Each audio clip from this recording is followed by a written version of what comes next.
Hello and welcome to another edition of Motor Cars Enthusiasts. Right off the bat on today's show, we got some more James Bond goodness from the folks over at Aston Martin. These are the brand new 007 edition Aston Martins.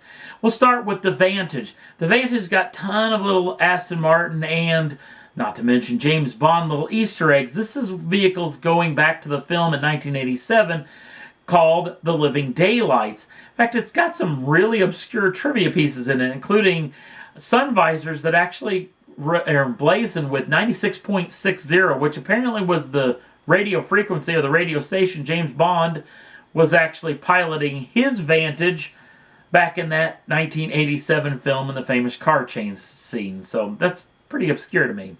Now let's move up to the Superleggera. They're only going to build 100 of the Vantage for the world. The Superleggera is going to be even more rare, and they're only going to build 25 of these things for the world. And this is harkening back to the film No Time to Die.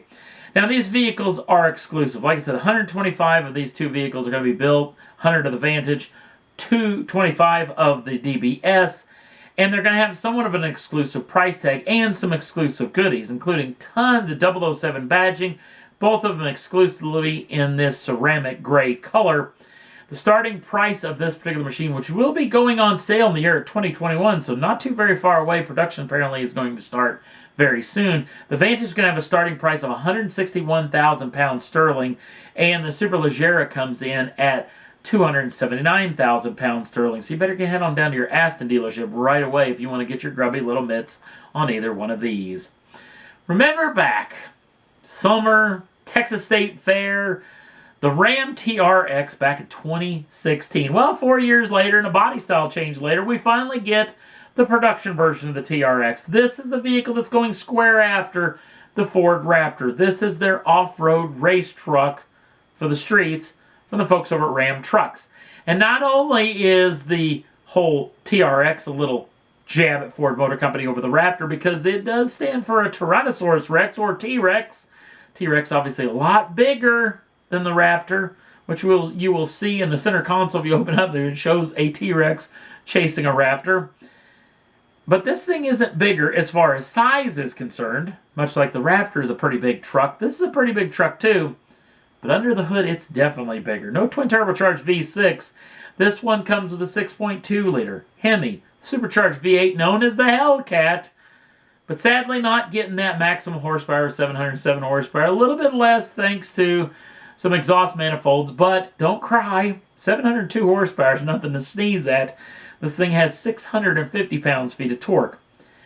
This thing is exclusively shipped through the Trackhawk Edition 8 HP 95 8-speed ZF gearbox, and this thing is probably going to be pretty heavy, I'm assuming. I had a 8-liter, normally aspirated V10 Ram pickup truck from back in 1998. That thing was 6,100 pounds dry. This thing has a ton of extra goodies on it, even though it has a lot smaller engine in it. But I bet this thing easily tips the scale at 6,000 pounds, probably closer to 6,500. But 0 to 60 beggars to be a belief. 0 to 60 comes in at 4.5 seconds. 0 to 100 comes in at just 10.5 seconds. And the quarter mile is done in 12.9 seconds with a terminal velocity of 108 miles an hour, which is just 10 miles an hour under what its actual terminal velocity is at 118. Now, don't think that they just slapped some wide fenders on it, some suspension goodies. This thing's been gone over. In fact, they were hoping to use the Ram heavy-duty frame, but the pickup points weren't quite right on it, and development was going to be too much. So the 1500 chassis it is, but don't think it's just that standard 1500 chassis, because apparently it's 75% stiffer, with 75% of it being beefed up to actually handle the suspension package for what this vehicle can go through. No Fox shocks on all four corners. This thing comes with Bilstein E2 remote reservoir active dampers on all four corners. The thing is 6 inches wider, is 0.8 inches longer, 2 inches higher in ride height. And for a reason I really can't understand, Ram Truck is really pounding that this thing can go through 32-inch deep water. I don't know if you're really going to stop to measure the water. If you're pounding around the desert, you're just going to blast through it. That being said, the thing's available in several different colors, several different trim options. Thing's pretty pricey. $70,000 is where this thing's going to start at. Yeah, about 17 grand more than the Raptor actually starts out with. And if you actually go for the TR2 Launch Edition, which they're only going to build 702 of these for the American markets, this thing tips the scales at well over $90,000. And if you're wanting one of those 702 vehicles, guess what? 3 hours is all it took for it already to sell out. Yeah, they're already all gone. It was exclusively done in this anvil paint, which is kind of this smoked light, kind of matte gray, half matte gray. Pretty slick piece of kit. So you're going to have to settle for the non-launch edition if you actually want to get one of these machines. And apparently they're going to be available later this year, so cannot wait to see one in the flesh. Going to the totally opposite side of the car world, this is a brand new hydrogen electric supercar from the folks over at Hyperion. Hyperion built this. This is the brand new XP1. And yes, you heard me, it's an electric car, but it's a hydrogen electric car, meaning this thing gets 1,000 miles of EV range, and because of its hydrogen fuel cell, can actually recharge in just 5 minutes time. No power numbers have been released of it, but the vehicle is supposedly all-wheel drive. It weighs just 2,275 pounds thanks to no great big bulky batteries inside of the machine. 0 to 62 is achieved in 2.2 seconds with a top speed of supposedly 220 miles an hour. This is not just some beauty queen or technical exercise. Apparently, Hyperion is going to build these cars in the year of 2022. No starting price have been released as of yet. They're only going to build 300 of them for the world, so you know it's going to be really expensive.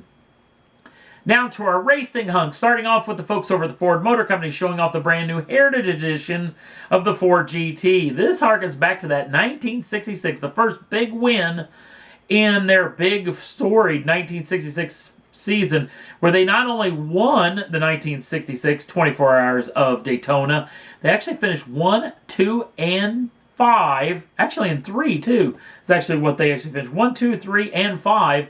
This particular livery in the hands of one Ken Mile and Lloyd Ruby. Yes, Mr. Miles and Ruby actually finished apparently 30 miles ahead of the competition. It's got the exclusive 98 logos on the side, which is the same that GT40 did in 1966. This was ahead of their 1, 2, 3 finish at the 24 Hours Le Mans. Here's the trick. Ford hasn't released how many they're going to build of it. There's some sort of studio thing that they're doing as well. I can't remember what it is. I'm sorry about that. They're only going to build 40 of them. They didn't say what they were going to build these Heritage Editions. They haven't talked about prices as well.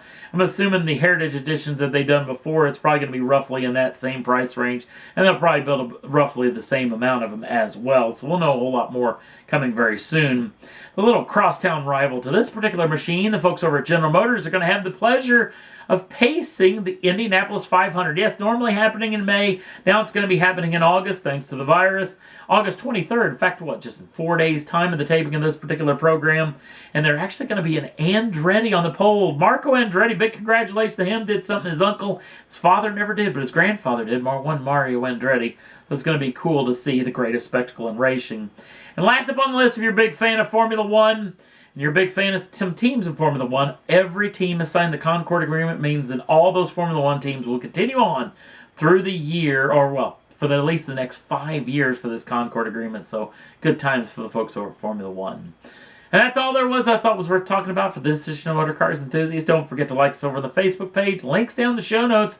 Also, if you'd like to subscribe to the channel, you can do so at any time. Get the first dibs on the brand new shows as soon as they come out. Thanks for watching. See you again real soon.